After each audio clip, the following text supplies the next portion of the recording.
कभी किसी को गौर से देखा है जो एक सामान्य बातचीत के बाद घंटों सोचता रहता है कि उसने क्या कहा, कैसे कहा और सामने वाले ने कैसे रिएक्ट किया। उनकी आंखों में एक अजीब सी बेचैनी होती है, जैसे वे किसी इनविजिबल पजल को सॉल्व करने की कोशिश में लगे हों।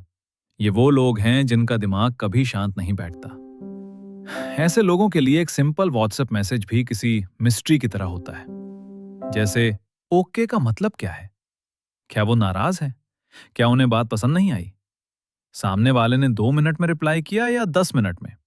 हर डिटेल एक अलग स्टोरी बनाती है उनके मन में। और ये सिर्फ मैसेजेस तक सीमित नहीं है। रात को जब दुनिया सो जाती है तब इनका माइंड सबसे ज्यादा एक्टिव होता है। पुरानी बातें, पुराने कॉन्वर्सेशंस और वो मोमेंट जो 5 साल पहले हुआ था, सब कुछ एक लूप में चलता रहता है। मुझे वो बात नहीं कहनी चाहिए थी, काश मैंने डिफरेंटली रिएक्ट किया होता।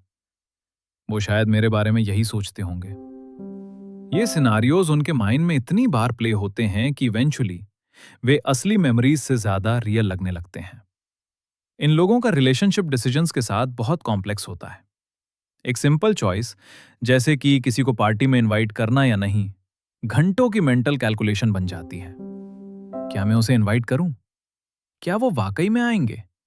क्या मैं उन्हें जबरदस्ती बुला रहा हूं? अगर नहीं बुलाया तो क्या वो हर्ट होंगे? इतना सोचते सोचते अक्सर डिसीजन ही नहीं हो पाता। और जब फाइनली कोई डिसीजन लेते हैं तो बाद में उसे भी डाउट करते रहते हैं। दिलचस्प बात यह है कि ये ओवरथिंकिंग अक्सर एक डिफेंस मैकेनिज्म की तरह काम करती है। जीवन में कभी कुछ ऐसा हुआ था जब उन्होंने सोचा नहीं और कॉन्सिक्वेंसेस भुगतने पड़े, या फिर किसी ने उन्हें ऐसा महसूस कराया कि वे काफी नहीं हैं, सही नहीं हैं, तो माइंड ने एक स्ट्रैटेजी बनाई। हर चीज को पहले से एनालाइज करो, हर पॉसिबिलिटी को सोचो, ताकि फिर से हर्ट ना होना पड़े। लेकिन यही स्ट्रैटेजी अब एक केज बन गई है। ये लोग कॉन्वर्सेशंस में भी अलग तरह से एक्सेस करते हैं। जब कोई बात कर रहा होता है तो वे सिर्फ वर्ड्स नहीं सुनते, वे टोन, बॉडी लैंग्वेज, पॉजेज, सब कुछ ऑब्जर्व करते हैं। एक हल्की सी हेजिटेशन भी उन्हें नोटिस हो जाती है और फिर वे अपने रिस्पॉन्सेस को भी उतनी ही केयरफुली क्राफ्ट करते हैं, हर वर्ड को मेंटली एडिट करते हुए कि कहीं गलत इंप्रेशन ना पड़ जाए।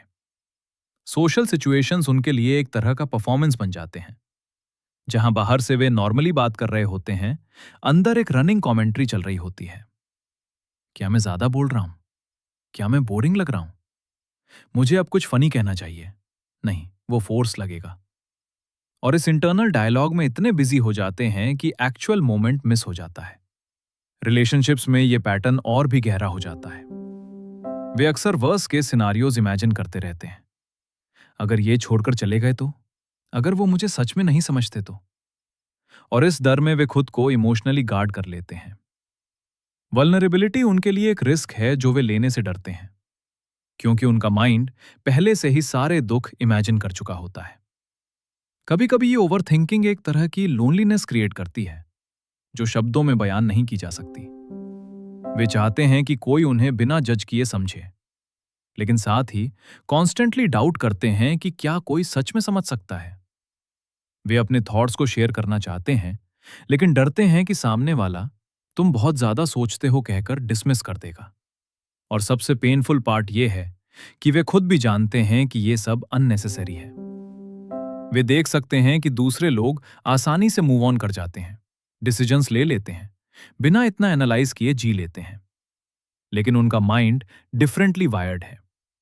जैसे कोई म्यूजिशियन हर बैकग्राउंड साउंड सुन लेता है, वैसे ही वे हर इमोशनल डिटेल नोटिस कर लेते हैं।